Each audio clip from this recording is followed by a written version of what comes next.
오늘날 우리 모두는 마지막 때, 즉 종말에 대해서 말하면 어느 시대인데 종말에 대해 논하냐고 말하고요. 그리고 또 성령에 대해서 말하면 과연 성령이 계시는가 하는 의구심에 가득한 상황 가운데를 우리는 노아죠 살아갑니다.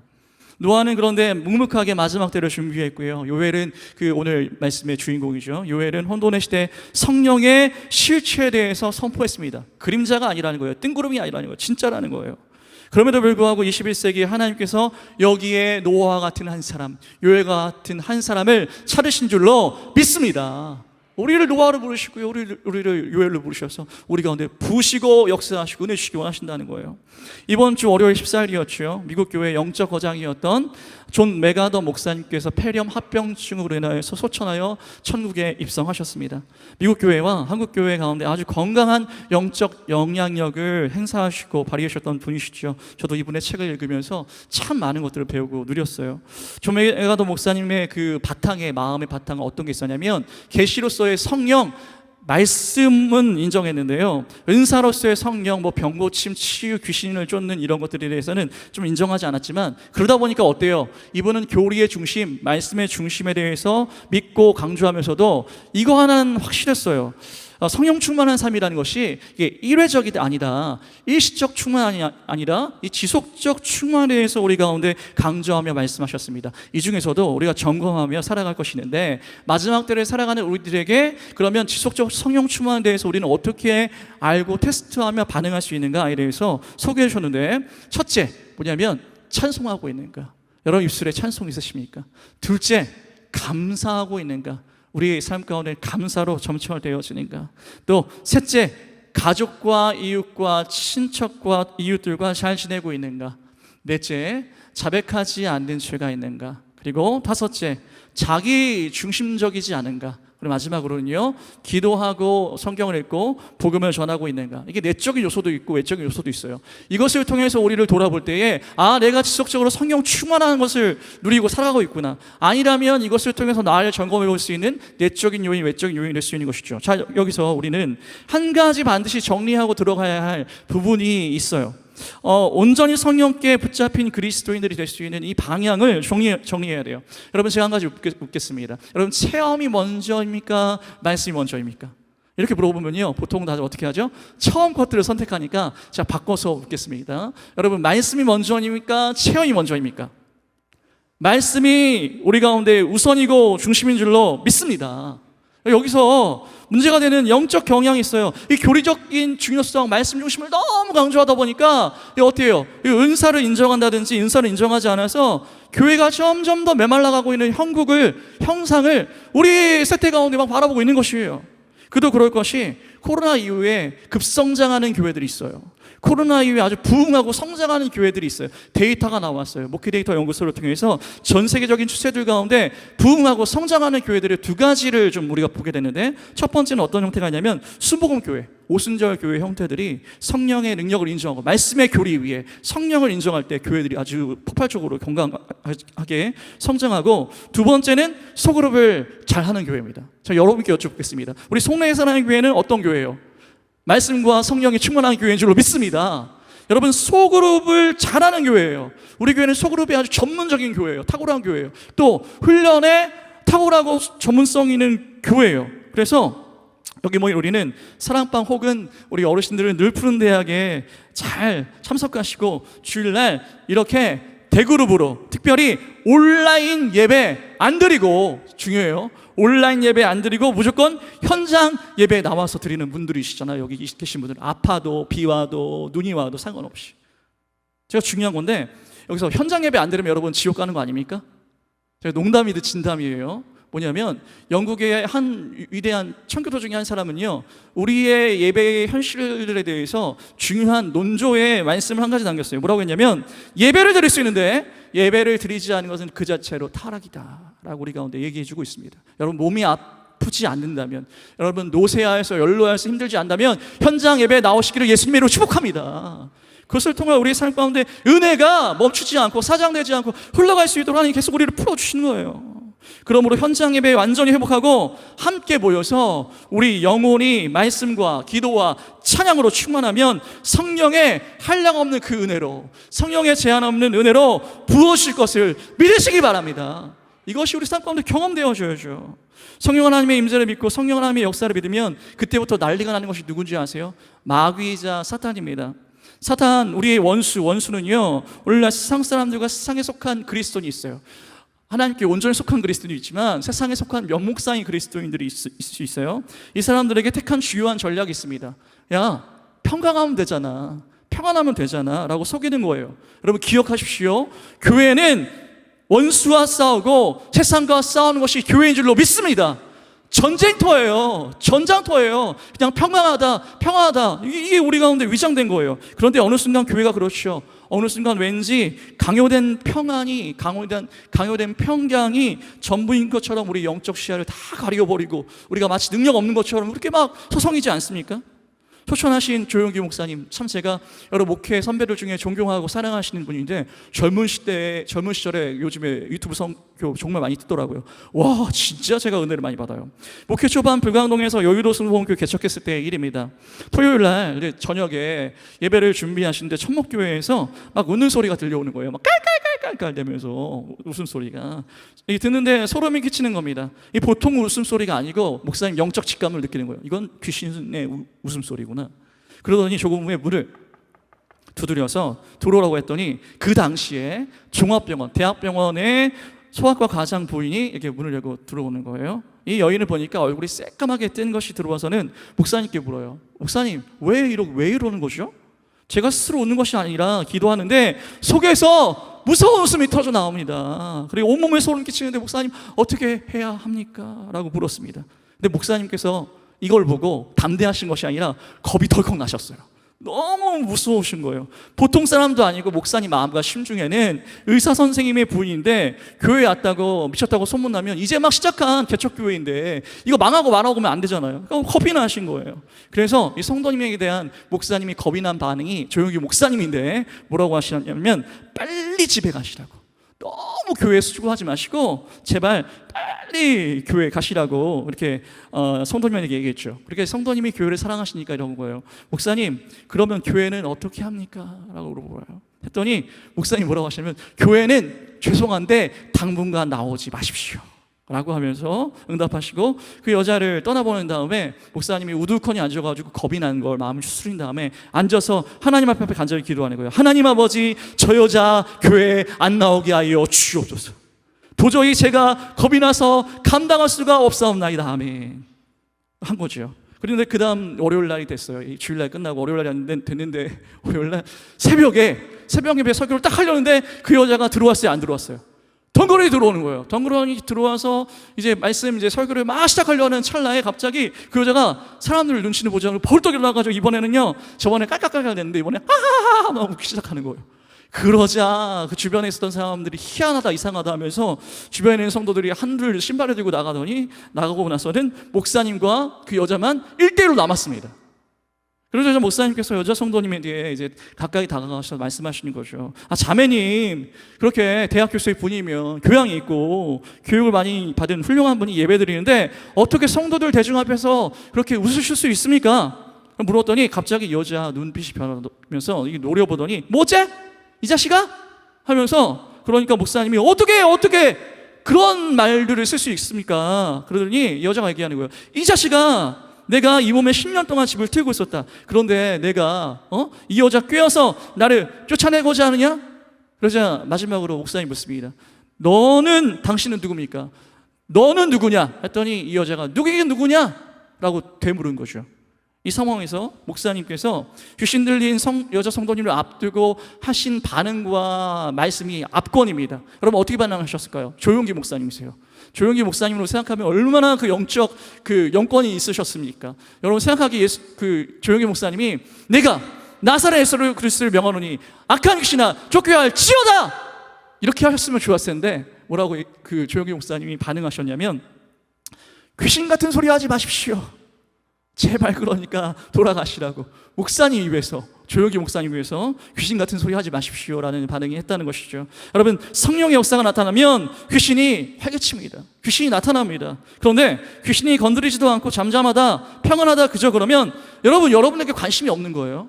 맞죠? 우리는 이런 것들을 통해서 성령께서 우리 가운데 어떻게 나를 점검하게 하시고 나를 돌아보게 하시고 생생한 신앙의 능력으로 우리가 펄펄 살아가게 하시는지 우리를 알기 원하는 것입니다. 오늘 말씀은 요엘입니다. 좀 생소할 수 있는 구절 또 장일 수도 있어요.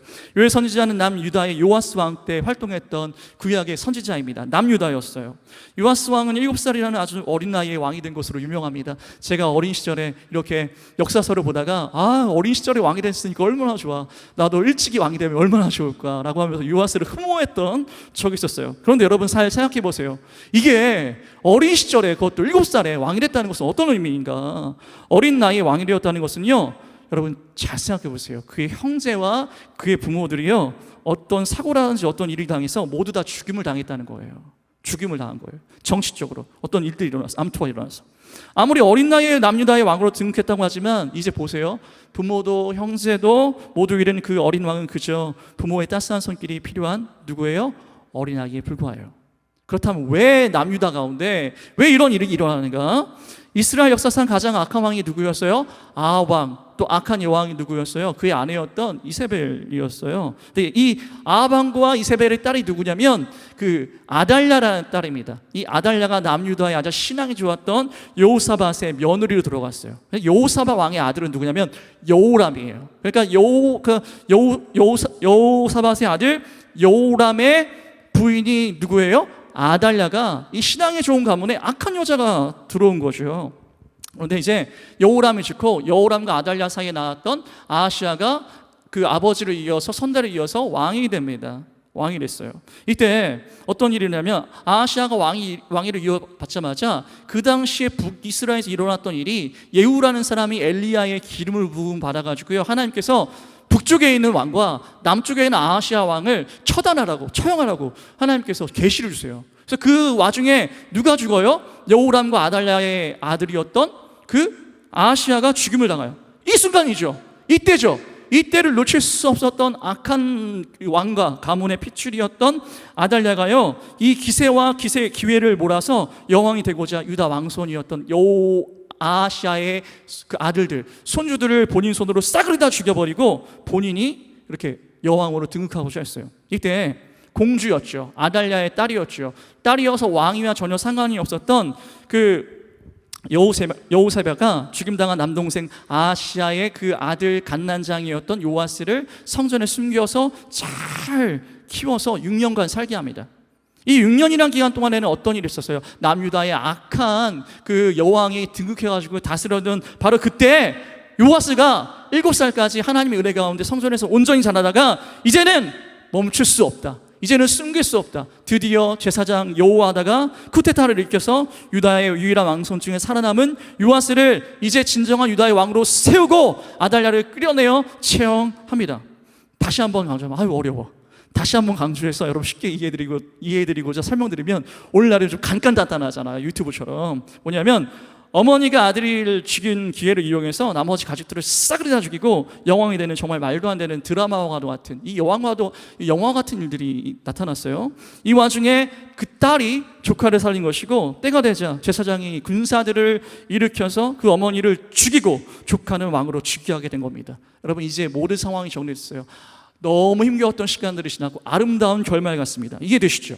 이렇게 이토록 어렵게 세워진 요아스 왕이 처음에는 하나님 보시기에 정말 정직하고 행하고 성전수리를 명예해서 이 일을 함께 마음 모은 백성들의 금을 모아서요, 그 파손된 성전을 수리하기까지 했어요. 이렇게 하나님께 대해서 열심을 보이던 요아스였지만 문제는 제사장 여호와다가 죽은 후에 요아스가 하나님을 버리고 우상을 섬기는 죄를 범하며 타락하고 맙니다. 이 모든 상황을 지켜보던 유다 백성들의 마음 가운데 안 그래도 전국이 혼란했고 안 그래도 어려웠는데 이게 무언가가 정말 잘못된 거 아닌가? 이렇게 가면 문제가 아닌가? 라는 그런 상황을 다 느끼고 있던 어느 날 이제 문제는 정치적으로도 왕도 영적으로 타락하고 문제가 있는데 이제 현상적으로 문제가 일어나요. 어느 날 상상도 못할 메뚜기 재앙이 막 닥쳐 나타나고요. 또 여기에 또 가뭄까지 일어나면서 어려운데 또 어렵고 또 어려운 거예요. 그때 유다 백성들은 어떤 생각을 했겠습니까? 아, 진짜 이게 나라냐? 나라가 망하는 거 아니냐? 또 우리의 죄 때문에 하나님이 우리를 심판하시는구나. 저 왕으로부터 백성에게까지 우리의 죄를 하나님 심판하시는구나 라는 생각이 이스라엘 남유다 족속들 가운데 있었던 것이죠. 바로 이때가 요엘 선지자가 활동했던 시기였는데, 이때는 주전 800년경이니까 지금으로부터 2900년 전경에 남유다는 정치적으로, 사회적으로, 경제적으로 혼란했고 사람들에게 불안함과 두려움이 가득했던 시기였습니다. 지금 21세기에 2025년을 살아가는 우리 시대도 마찬가지로 어때요? 정치적으로, 사회적으로, 여러분, 그리고 경제적으로 혼란한 상황 아닙니까? 전쟁의 소문은 끊이지 않고, 정쟁의 시비는 여러분 끊이지 않고, 관세 전쟁으로 인해서 이 여파가 경제 위기로 다가올지 아니면 이미 불경기라면서 고물가와 이 고물가로 인해서 위축된 소비 심리 때문에 다들 아우성치는 그런 상황들과 시대를 맞이하고 있지 않습니까? 그래서 요엘서는 그때나 지금이나 하나님의 무서운 심판의 날을 여호와의 날이라고 우리 가운데 말씀해 주십니다. 그렇다면 왜 심판인데 여호와의 날이라고 말씀하십니까? 여러분 잘 기억하십시오. 그날이 아무리 무서워도, 그날이 아무리 두려워도, 그날이 마귀가 여러 가지 재앙으로 우리를 공격하는 날이라 할지라도 그날은 여전히 여호와 하나님께서 역사하시는 날이라는 사실을 믿으시기 바랍니다. 어떠한 거 상관없어요. 그날이 심판의 날이 구원의 날이고 구원의 날이 심판의 날로 하나님 역전하신다는 거예요. 그러면 하나님은 이와 같을 때 어떻게 역사하시는가? 우리 말씀 보기 원하는데 요엘서 2장 31절 말씀, 누구든지 여호와의 이름을 함께 있습니다. 시작. 누구든지 여호와의 이름을 부르는 자는 구원을 얻으리니 이는 나 여호와의 말대로 시온산과 예루살렘에서 피할 자가 있을 것이며 남은 자 중에 나 여호와의 부름을 받을 자가 있을 것임이니라. 아멘. 사랑하는 교우들이여, 우리 살아가면서 되는 일이 하나도 없는 것처럼 우리도 느낄 때가 있습니다. 너무 힘들고 끔찍하고 상상하지 못할 일들을 겪고 계신 분들도 우리 말로 다 할 수 없지만 여기 우리 가운데는 계시는 분들도 있을 수 있습니다. 그렇다 할지라도 여러분 의심하지 마십시오. 흔들리지 마십시오. 상황은 여전히 우리 가운데 보여지는 그때 요할 때나 지금이나 상황은 괴롭고 어렵고 변한 것은 아무것도 없어 보이지만 우리 하나님은 살아 계십니다. 우리 하나님은 역사하십니다. 이제 우리가 결연하게 해야 될, 반드시 단 한 가지만 우리가 하나님 앞에서 기억할 것은, 하나님 앞에 나아가 우리가 하나님의 이름을 부르기만 하면 우리는 어떤 경우에도 구원을 받을 수 있다는 것을 믿습니다. 이 구원을 변절치 않으세요. 변개치 않으세요. 이 믿음을 위해서 여기 있는 누구든지 여호와의 이름을 부르면, 또 누구든지 하나님의 이름을 부르면 은혜를 베풀어 주실 줄 믿습니다. 그 이름의 능력을 사늘날 동안 베풀어 주신다는 것이에요. 사늘날 동안 능력이 있게 하신 주님의 이름을 찬양합니다. 우리 그런 이름에서, 우리 하나님의 이름을 찬양하면서 주님의 이름 앞에 감사의 박수 올려드리고 소망합니다. 맞아요. 우리의 삶 가운데는 이렇게 감사가 있고 찬양이 있고 하나님 향한 죄에 대한 자백이 있고 이웃을 돌아보는 마음들을 계속 주신다는 거예요. 하나님께서는 누구든지 구원해 주신다면 이 말씀은 뭐예요? 곧 누구든지 성령을 부어주시겠다라는 것은 의심의 여지가 없는 말씀입니다. 제가 일부 학자들 가운데 구원론, 성령론 공부하면서 성령 구원과 성령의 관계라고 해서요, 구원 이후 성령 세례를 받아야 한다고 말하기도 하지만 그건 그들이 알아서라고 하고요. 우리가 믿고 있는 것은 그냥 구원과 성령은 여러분 뗄래야 뗄 수 없는 관계에 있어요. 이것만 기억하세요. 성령이 아니고서는 그래서 구원의 은혜를 받을 수 없어요. 그런 의미에서 우리가 구원을 받을 때 하나님께서는 우리 모두에게 성령을 부어 주십니다. 그렇다면 성령께서는 언제 강하게 역사하시는가? 그와 때와 시기와 시간으로 알아야 되겠죠. 두 구절의 말씀 함께 보기 원하는데 요엘서 2장 28절과 사도행전 2장 17절의 말씀을 우리 연이어서 함께 읽길 소망합니다. 그 후에 내가 시작. 그 후에 내가 내 영을 만민에게 부어주리니 너희 자녀들이 장래일을 말할 것이며 너희 늙은이는 꿈을 꾸며 너희 젊은이는 이상을 볼 것이며. 이어서 말세에 내가 이렇게 언제 역사하시는가? 이 두 가지 말씀인데 제가 읽어드립니다. 말세에 내가 내 영을 부어주리니 모든 육체에 부어주니 그 이후에 이렇게 말씀하시는데요. 베드로가 사도가 오순절 성령 강림의 그때에 예루살렘 성에서 요에서의 말씀을 인용해 가지고 말씀을 증거할 때에 성령의 역사가요 그냥 잠잠한 게 아니라 불릴 듯 일어나서 기름 부음과 치유와 능력이 나타나는 줄 믿습니다. 이 말씀을 가지고 요에서의 말씀을 끄집어 가지고 이 말씀이 우리 가운데 주어진 하나님의 약속이다 하면 선포하자마자 이 기름 부음, 치유, 능력이 나타났어요. 단지 요에서는 우리 보니까 우리 병행 구절로 보니까 그 후에라고 되어 있는데 보니까 또 그 후에로 나오고 되어 있는데 보니까 사도행전은 뭐라고 말씀하세요? 거기에 이것을 받아서 베드로는 말세라고 말씀하시는데 정확히 말세, 즉 마지막 때, 종말의 때를 말씀하고 계시는 것이에요. 여러분 제가 여러분께 또 여쭙겠습니다. 지금이 말세입니까? 아닙니까? 또 혹은 마지막 때입니까? 아닙니까? 모르시겠으면 제가 설명드릴 테니까 제가 설명을 드릴게요. 성경 전체에서 마지막 때를 조명해 볼 때 언제인가 하면요 예수님께서 우리를 너무 사랑하셔서 하나님께서 그 아들 예수 그리스도를 보내실 때 아기의 몸으로 입고 성육신하신 인간의 몸으로 나타나신 초림 처음 오셨을 그때부터 예수님께서 십자가에서 죽으시고 부활 승천하셔서 예수님께서 다시 약속하신 바와 같이 다시 오겠다, 다시 돌아오겠다 하는 그 재림까지. 그러니까 정리해보면 예수님 초림 처음 오셨던 이 땅에 처음 오셨던 것부터 예수님이 약속하신 바와 같이 다시 오시겠다 하는 그 재림까지를 가리켜서 이 기간을 초림과 재림, 예수님 처음 오신가 끝에 오심, 가리켜서 말세, 마지막 때, 종말의 때라고 하는 것입니다.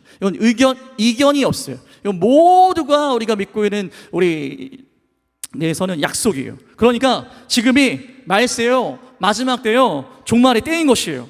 다시 한번 말씀드리면 지금 제가 여기에 딴 나라 얘기하는 게 아니라 지금 남 얘기하는 것이 아니라 지금 저와 여러분에게 말세인 지금 당장 하나님의 영 성령을 부으시겠다고 약속하신 것을 믿고 사모하는 자마다 성령을 부으실 줄로 믿으시기 바랍니다. 우리 이 시간에 지금 당장 하나님께서 우리 모든 마음 가운데 이게 깨어지고 나누어지고 부서지고 이혼하는 별거하는 우리 모든 마음 가운데 치유하시며 역사하시며 도우신다는 것이에요. 그럼 여기서 우리가 말씀을 입체적으로 살펴볼 필요가 있는데 요에서 2장 28절을 우리가 좀 세분해서 보면 이렇게 하나님 우리 주권적으로 도우시는구나 라는 걸 알 수 있어요. 자 보면 내가라는 말씀이 있습니다. 내가 누가? 내가. 여기서 내가라는 말씀은 하나님의 주권적인 역사라는 거예요. 제가 사실은 우리 이 장로교 합동에 들어오게 된 가장 큰 믿음의 그 논지, 믿음의 요지는 하나님 주권 사상. 너무 좋은 거예요. 제가 어릴 때부터 제 이름 아버지님께서 지으실 때 이름이 뭔 줄 아시죠? 성결. 제가 어렸을 때 많이 듣던 이름이 너는 성결대 학교 신학과 가면 나중에 성결대 목사가 되고 총회장이 되고 성결대 총장이 될 거니까 너 거기 가라. 이런 말을 어렸을 때 진짜 많이 들었어요. 근데 성결대를 안 간 이유가 있어요. 제가 성결교를 선택하지 않은 이유가 있어요. 거기는 하나님 주권 사상이 없어요. 그런데 어쨌든 너무 좋아요. 그래서 오늘 이 말씀 가운데 하나님 주권적인 역사가 우리 가운데 개입하시고 임하시는데 지금 내가 성숙하고 지금 내가 성장하고 물론 여러분 이런 것도 있어요. 제자훈련, 사역훈련하면서 신앙생활하는 것이 우리 삶 가운데 진정 영적으로 도움이 안 되는 것은 아니지만 결정적으로 하나님의 은혜는 하나님이 부어주시고자 하는 그 주권적인 개입으로 하나님이 부어 주시는 거예요. 내가 부어지길 원한다, 내가 너에게 주기 원한다 하는 사람에게 주시는 거예요. 그래서 우리 마음 가운데 나는 부족하지만 우리 하나님 아버지는 부족하지 않사오니 주님이시여 부어 주시옵소서 라는 여러분 하나님의 전적 주권을 인정함으로써 우리 영광스러운 우리 주일 예배 가운데 하나님의 강력한 주권적인 개입과 역사가 우리 삶 가운데 임해야 하는 거예요. 둘째, 내 영을 이라고 우리 가운데 이 말씀 구절 가운데 말씀해 주시죠. 성령님은 우리가 오해하는 것 중에 한 가지가 있습니다. 물리적인 어떤 힘이 아니에요.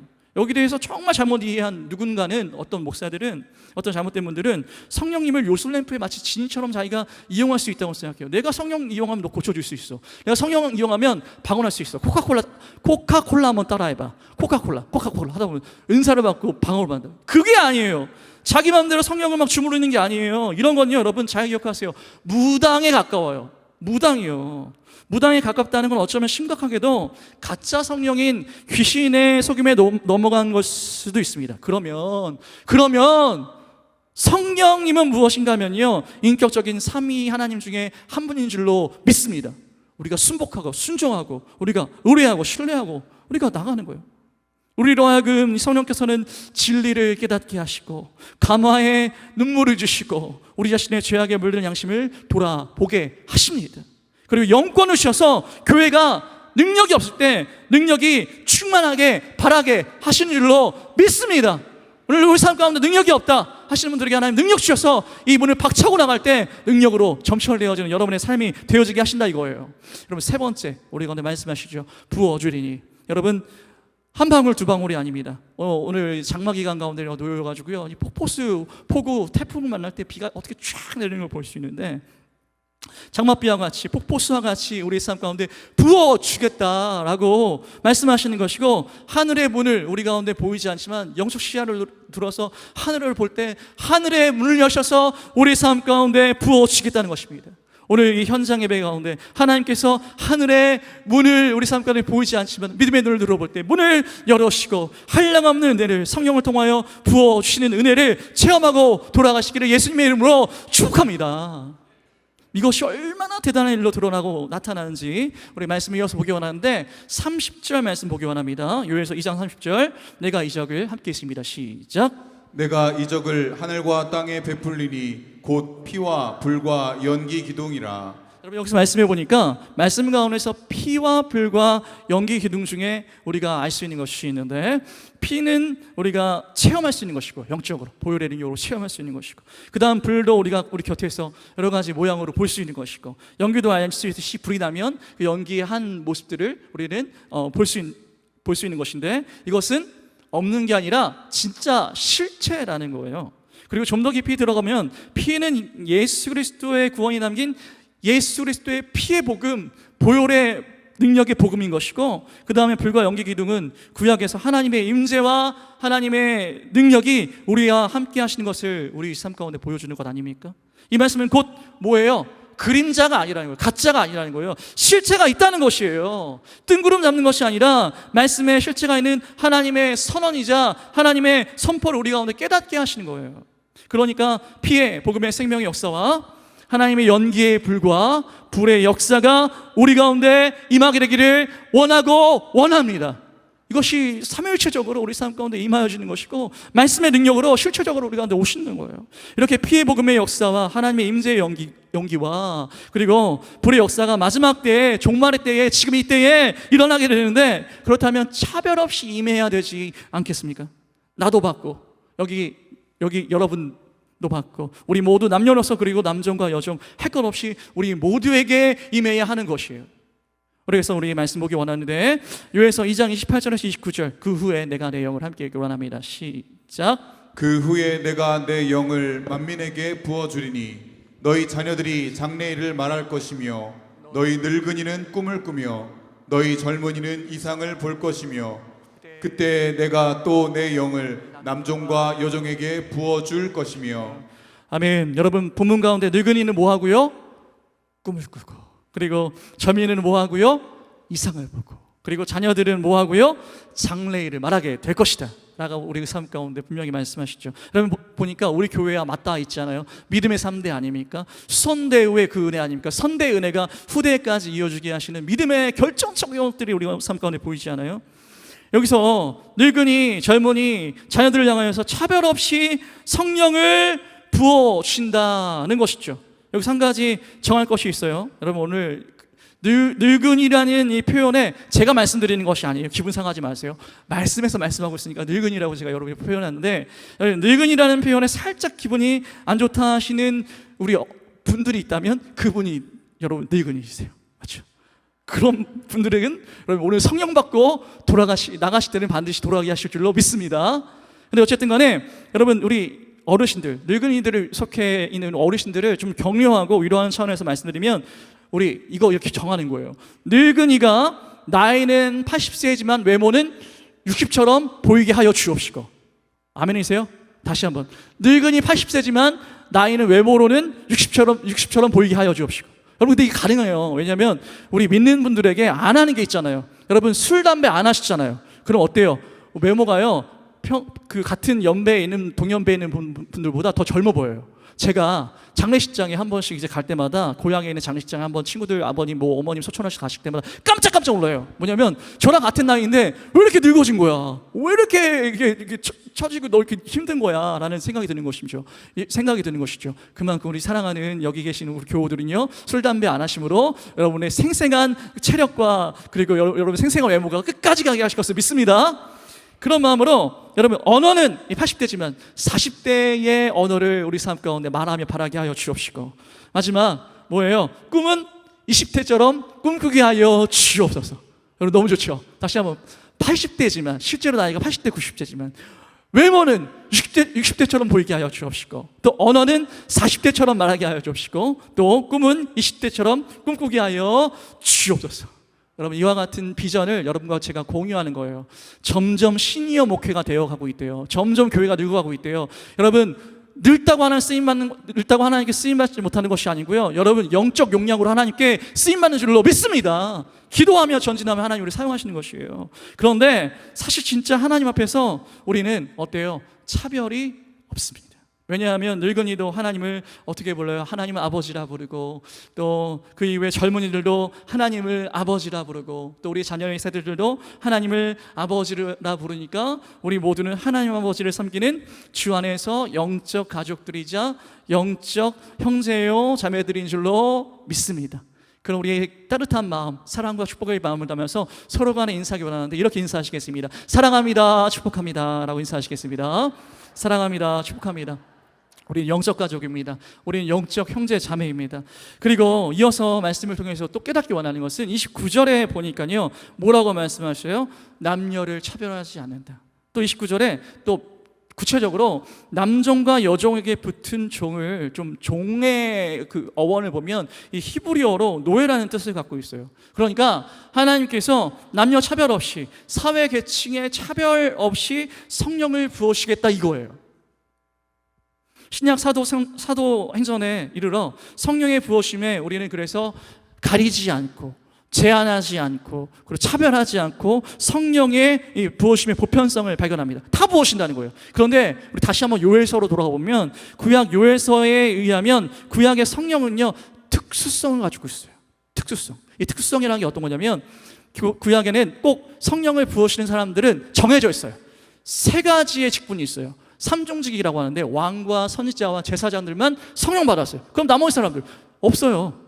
그런데 하나님께서 이미 여호와 하나님께서 구약부터 신약까지 점진적으로 성령을 보내시겠다는 약속을 온 열방 가운데, 온 교회 가운데 약속하시면서 우리의 때에 이제 구약부터 신약까지 성령의 부어주심을 점진적인 이 언약으로 우리 가운데 담아오셔서 발전하시면서 우리 가운데 끝내 어떻게 된 거예요? 모든 사람들이 차별 없이 성령의 부어주심을, 역사를 체험하게 된 줄로 믿습니다. 이거예요. 차별 없어요. 그리고 지금도 우리 가운데 부으시는 거예요. 그러니까 배운 사람도 못 배운 사람도, 여러분 술집 여자도 상류층 여자도 세상에서 야, 저 사람은 아니지 않냐? 라는 그 손가락질하는 그 사람들도 여기 오고, 그리고 병든 사람도, 연약한 자도, 몸이 불편한 사람도, 낙담하여 지금 지친 사람도, 소망 없는 자도, 혹은 우리 가운데 극단적인 선택의 기로에 있는 사람도, 그 어떤 사람도 성령의 부어심을 통하여서 구원의 역사는 예외가 없는 것입니다. 예외가 없어요. 말씀을 정리하기 원합니다. 갈릴리 나사렛 출신의 초라한 어부들에게 하나님께서 성령을 부으실 때 하늘과 땅의 모든 권세를 주시겠다고 약속하시고, 모든 민족을 지자로 삼으라는 이 영혼 구원의 세계 비전을 이제 보게 하셨고, 꿈꾸게 하셨고, 참여하게 하셨습니다. 그 어부 중에 한 명이었던 베드로가 성령의 역사를 직접적으로 아주 뜨겁게 체험하고 예루살렘에서 말씀을 증거하자 하루에 3,000명이 돌아오고요, 5,000명이 주께로, 예수께로 돌아오는 성령의 역사를 보았어요. 경험했어요. 이렇게 성령의 역사가 있었기 때문에 가면 갈수록 하나님의 뜻이 더 확실하게 믿어지고 이루어지게 된다는 것을 알게 된 거죠.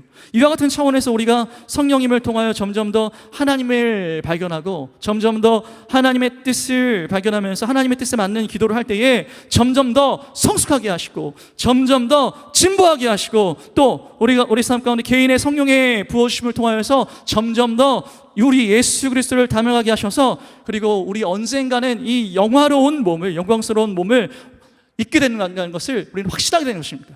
성령을 통하여 이 땅 가운데 우리 누리고 하는 천국의 삶을 우리가 누리게 되고 영광스러운 몸을 누리게 되고 또 우리가 저 세상에서 또 영원한 천국 도성에서 우리로 하여금 그 영화의 몸을 입고 살아가는 것을 하나님은 이 땅의 성령을 통하여서 보여주시고 증거하신다는 것이죠.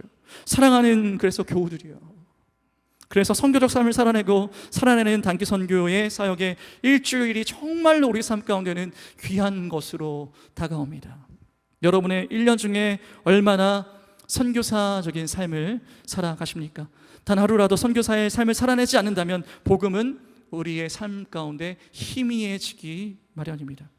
여러분 1년 중에 얼마나 성령을 간구하시면서 여러분 엎드리십니까? 단 하루라도 성령을 구하지 않는다면 어쩌면 우리는 성령과 상관없는 불쌍한 육체에 불과할 수도 있습니다. 여러분의 1년 중에 단 하루라도 한 영혼을 가슴에 품고 절절히 간절히 눈물 흘리며 계십니까?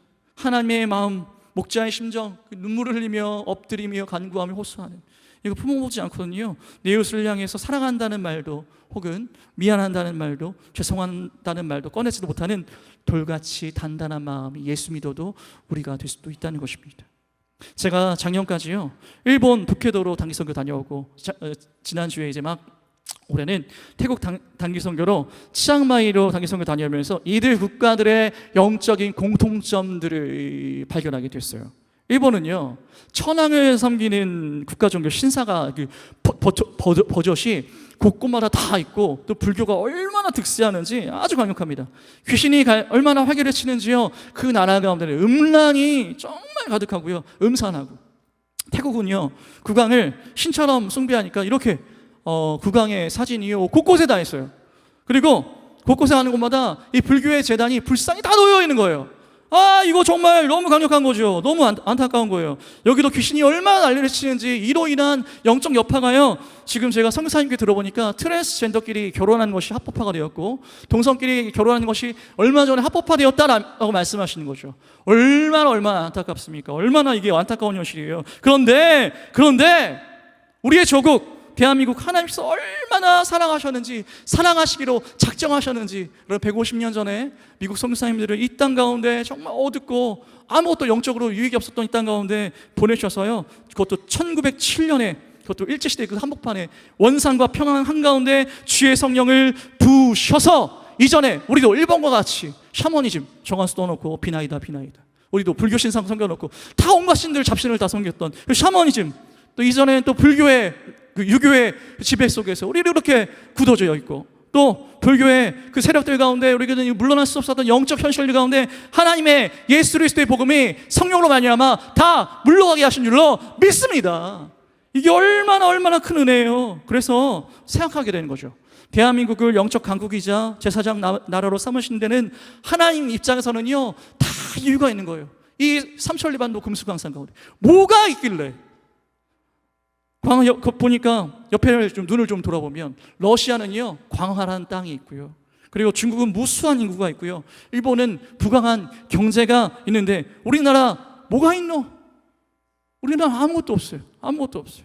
그래 땅도 없고 인구도 없고 경제도 없고 그런데 그럼에도 불구하고 이것을 베드로가 설교했던 사도행전 3장 6절에 대입해서 보면 그래 은과 금은 없거니와 내게는 나사렛 예수 그리스도 이름이 있다.